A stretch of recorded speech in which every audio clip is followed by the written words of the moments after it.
नमाज एक ऐसी अजीम इबादत है जो इंसान को रब के करीब करती है। ये महज चंद रुकतों की तकरार नहीं बल्कि एक ऐसा रूहानी सफ़र है जिसमें दिल सुकून पाता है, रूह को रोशनी मिलती है और इंसान का रिश्ता अपने खालिक से मजबूत होता है। जब इंसान वज़ू करता है तो वो सिर्फ जिस्म को पाक नहीं करता बल्कि एक तरह से अपने दिल को भी तैयार करता है कि वो अपने रब के सामने हाजिर होने वाला है।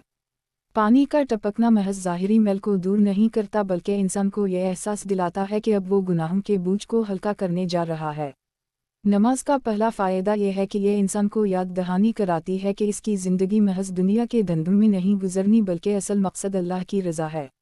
दिन में 5 बार अज़ान की आवाज़ आती है, गोया इंसान को बार बार झंझोड़ा जाता है कि दुनिया के झमेलों में खो ना जाना, असल रब को ना भूल जाना। ये पुकार दिल को जलाती नहीं बल्कि ठंडक देती है। जब कोई शख्स कारोबार में मसरूफ़ हो और अज़ान की सदा कानों में आए तो दिल खुद ब खुद नरम हो जाता है। उसी तरह जब कोई परेशानी में हो और नमाज की तरफ लपके तो गोया इसके गम बूझ की तरह ज़मीन पर गिर जाते हैं। नमाज का दूसरा फ़ायदा यह है कि यह इंसान के दिल में तक़वा पैदा करती है। जब बंदा बार बार अपने रब के सामने झुकता है तो उसके दिल में यह एहसास पैदा होता है कि मैं किसी के सामने नहीं बल्कि खालिक कायनात के सामने सजदा कर रहा हूँ। यह एहसास उसके दिल को गुरूर से पाक करता है, तकब्बुर को ख़त्म करता है और आजिज़ी सिखाता है। इंसान चाहे कितना ही अमीर हो, जब सजदे में जाता है तो अपने रब के आगे बराबर हो जाता है। एक फ़कीर और बादशाह का सजदा एक जैसा है। मस्जिद में सब एक सफ़ में खड़े होते हैं, ना कोई बड़ा रहता है ना छोटा। ये इंसान के अंदर मुसावत पैदा करती है। सही तरीक़ा नमाज सीखना भी इतना ही ज़रूरी है जितना कि नमाज पढ़ना।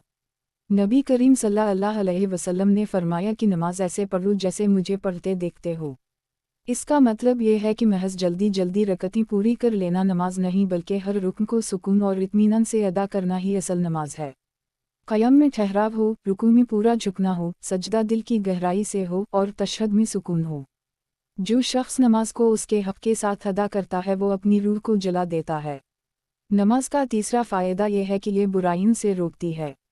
कुरान में अल्लाह ताला ने फरमाया है कि बेशक नमाज बेहयाई और बुरे कामों से रोकती है। ये बात हकीकत है। जब बंदा नमाज पढ़ता है और दिल से पढ़ता है तो इसके अंदर एक ताकत पैदा हो जाती है जो इसे गुनाहों की तरफ जाने से रोकती है।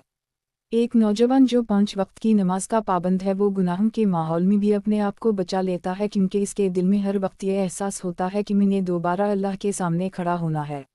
नमाज गोया एक ढाल बन जाती है जो शैतान के वारों को रोकती है। नमाज के बेशुमार रूहानी फ़वाइद हैं लेकिन इसके जिस्मानी फ़वाइद भी कम नहीं। जब इंसान वज़ू करता है तो जिस्म के वो हिस्से जो अक्सर खले रहते हैं, दिन में 5 बार धुल जाते हैं।